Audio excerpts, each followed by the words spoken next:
Senator Bernie Sanders has a message for flailing Democrats. Don't be Democrats. Sanders has launched a tour of rallies titled Fighting Oligarchy. That word that I love, I wish I could impersonate his accent when I say it. Oligarchy. Anyway, in an interview with the New York Times, he said one of the aspects of this tour is to try to rally people to get engaged in the political process and run as independents outside of the Democratic Party. There's a lot of great leadership all over this country at the grassroots level. We've got to bring that forward. And if we do that, we can defeat Trumpism and we can transform the political situation in America. Here is Bernie Sanders on CNN recently. The Democratic Party has virtually no grassroots support. So what we are trying to do is, in one way or another, maybe create a party within the party. The unlikely 83-year-old leader of the so-called Democratic resistance has taken his message to the streets with his Oligarchy tour. This week, a special guest is joining. Next week, Alexandria Ocasio-Cortez and I will be going to Colorado, Nevada, Arizona to hold town meetings with working people. Why are we doing that? We're doing that because I believe that all over this country, people are profoundly disgusted with what is going on here in Washington, D.C. They see our great nation moving toward an oligarchy where Elon Musk and other billionaires are running the government. We're going to win this thing not here in Washington, D.C. We're going to win it when millions of people, Republicans, Democrats, Independents, stand up and say, you know what, this is not the kind of government we want. Sanders has been drawing impressive crowds in the Midwest in recent weeks. 2,600 people attended a rally in Altoona, Wisconsin, which has a total population of 10,000. Democrats, especially Senate Minority Leader Chuck Schumer, have been taking heat from all sides due to their weaknesses when it comes to fighting Trump. Luckily for Ocasio-Cortez and Sanders, the voters seem to be on their side over someone like Schumer. A CNN survey released over the weekend showed that voters believed Ocasio-Cortez best reflected the party's core values. Former Vice President Kamala Harris came in at second, Sanders in third, and House Minority Leader Hakeem Jeffries in fourth. In response to Sanders' tour, slow boring columnist Matthew Iglesias tweeted this weekend, "Is Bernie running in 2028? Is he going to endorse someone?"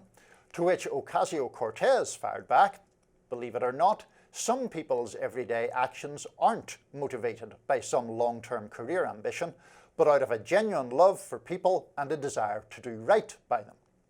Sanders expressed amazement earlier this month at how his crowd in Michigan was filled to overflowing. He says more than 9,000 people showed up. Sanders also took to X earlier this week and wrote, "The Democratic Party needs a major transformation. It can no longer be a top-down, billionaire-funded, consultant-driven party.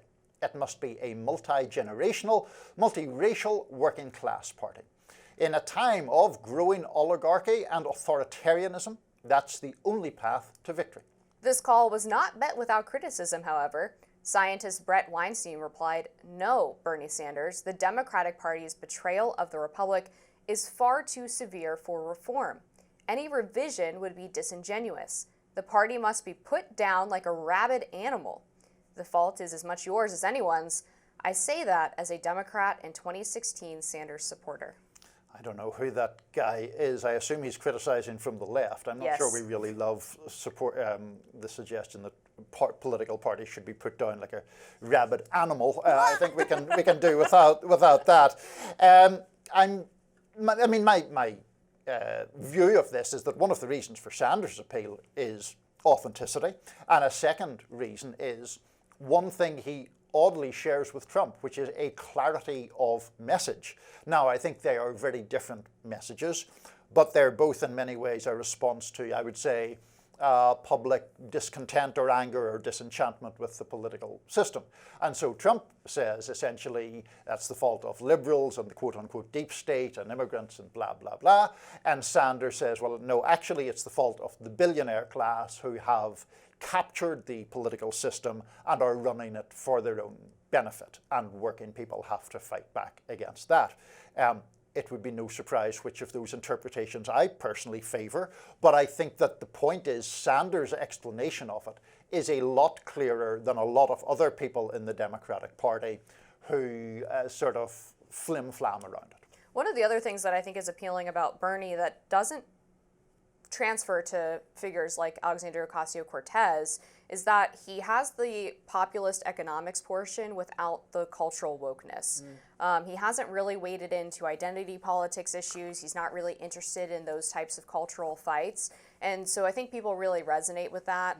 When you get into AOC, she has the same economic bent, but then when she starts talking about cultural issues, I think that's where she loses people. So if Democrats are saying that she is the person who best represents the values of the party, that's probably going to be concerning for a lot of Democrats as they look at that as one of the key reasons that they lost in the previous election. And a lot of members of the party are trying to move to center on cultural issues, most notably Gavin Newsom, who on the first episode of his podcast announced several things that he had vocally supported in the past, like the use of the term Latinx or the participation of transgender women or biological men in women's sports, the idea that government should be paying for transition surgeries for people in prison.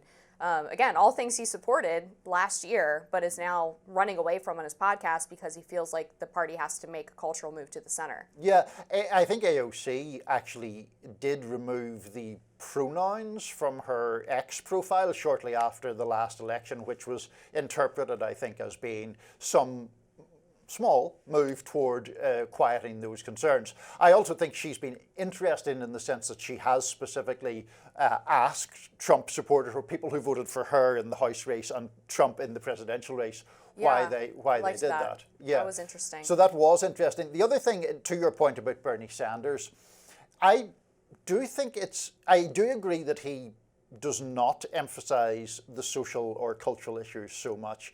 And I think that's a really interesting debate on the left, because Sanders is, frankly, old enough to have been brought up in a left where the idea was, in, say, the labor movement, it doesn't really matter whether we are of different races or different genders or go to different churches, we find common economic cause in campaigning for better wages or whatever.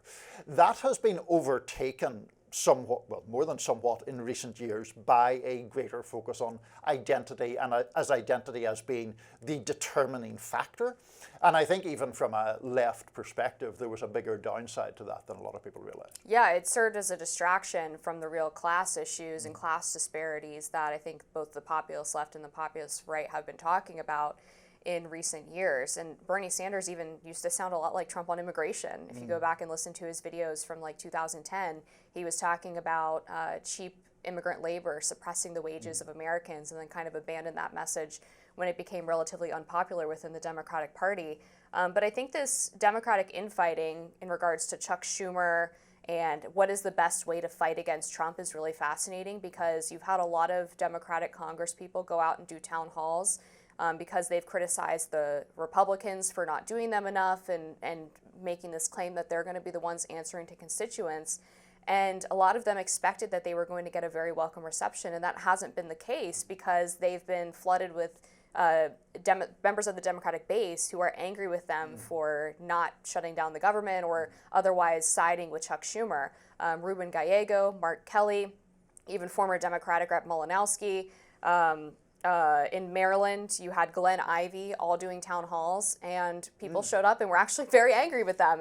And so it almost actually served the opposite of what they were hoping for, which was to cut this stark contrast between communication with voters between Democrats and Republicans. And instead, they had members of their base come in and say, actually, you're not doing enough for us. Right, you need to fight harder, which I think is a big message from a large part of the Democratic base.